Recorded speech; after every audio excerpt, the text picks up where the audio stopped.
Hey bosses, I am glad you are with me today because I am going to share with you some of the challenges, or actually one particular challenge that I hear a lot, and that is how leaders hold employees accountable. And you, like many leaders and bosses, including myself, have always hated the fact when employees come to us to have their problems solved. We don't like it when employees don't help their teammates when they see that they are overwhelmed or, struggling. We also don't like it when they turn in their work late or it's not really the quality that we want or expect.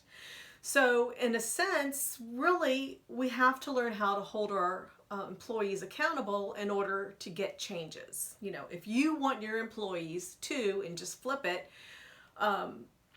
be decision makers, be critical thinkers. If you want your employees to help another teammate when they see that that employee is struggling, if they're overworked, they've got too much on their plate, a deadline is approaching, help out.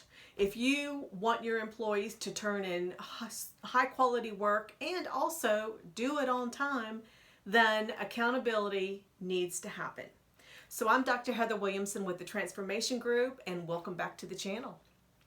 All right, so let's get down to business. Let's just talk about this frankly.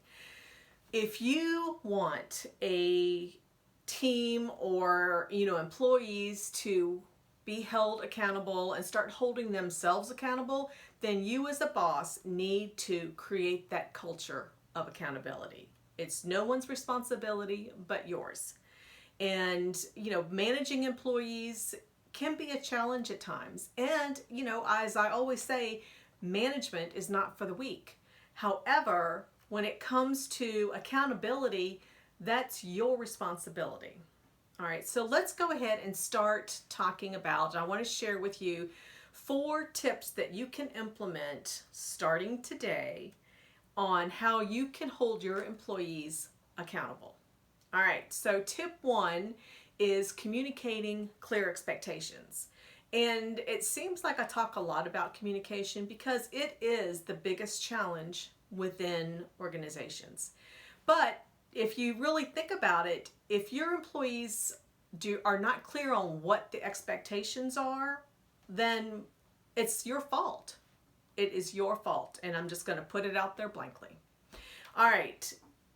When it comes to communicating clear expectations, what I want you to think about is whatever that task or project is that you are wanting completed, whatever the goal or objective is, make sure that you tie it to the company objective and the overall company objective. I say that because sometimes people don't understand the impact of what they're doing, and they are not told or shown what that big picture is. So if you do this, it will create more of ownership within that individual, and they will have a better understanding of why it's so important to get the feedback that you are wanting in on time and make sure it's a high quality. All right.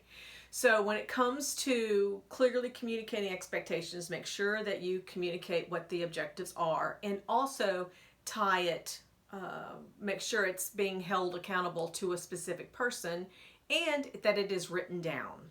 If you don't write it down, things can slip through the cracks, and then it's, whose fault is it? It then becomes your fault as the leader that things are not done correctly, because you are the leader and the buck stops here. Always the buck stops here. All right, so tip 2 is kind of leading into what I was just talking about, is assigning the task to a specific person. And this is really important because when you are working in a team and you've got a lot of moving parts, not everybody is clear on who's responsible for what. So if you outline that out and everybody is clear on who and what their responsibilities are, this is key. And also make sure that it's written down, like I said before. So whatever the format can be, it can be one-on-one meetings. Make sure you have those. It can be in a platform that it is shared in these team meetings as well. And also it can be done via phone, and whatever platform, video conferencing that you've got, email, whatever it is, but make sure that the tasks and they have the ability to ask questions as part of that.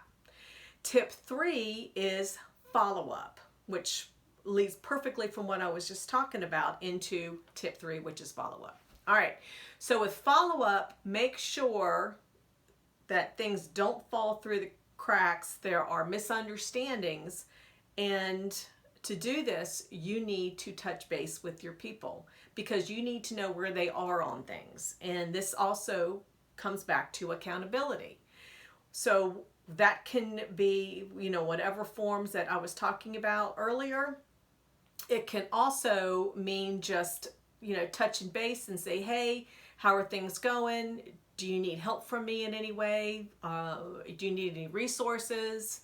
Do you need somebody else to help in that maybe has a different expertise? Whatever it is, follow up. And then the 4th, which is a challenge for a lot of people because they avoid this, is holding people accountable through consequences. So when it comes to consequences, if this is what happens, if you don't hold people accountable and there are no consequences, then people see that one, and this is another, I may get some comments on this, but you may be perceived as a weak because people get by, they slip things through, and there's never anything called on it. So holding people accountable through consequences is a deterrent when it comes to getting that level of high-performing employee and team that you are wanting. And this way people understand that if you turn in work late, because think about some things are kind of sequential, and if something is turned in late, that means somebody else can't start their portion of that project or that task when they are really ready, when they've got the opening that they can do it. So keep in mind with that. Also, when it comes to consequences, make sure that you understand why it's happening. So have that one-on-one with that employee and find out what obstacle he or she is experiencing that is preventing them from, meeting those expectations of the project or task. And once you identify or they identify that obstacle, then have them come up with a solution. Now, you can provide feedback here. It can be a shared solution, but let them think this through. We cannot be problem solvers all the time. They have to own this, and this comes back to accountability. So once they have come up with the obstacle and the solution, then make sure that they have dates set up that they will follow back up with you and what specific things that they're going to be working on. And I would follow this up within a week, maybe 2 weeks max, depending on, your situation. But follow-up needs to happen with this when it comes to consequences.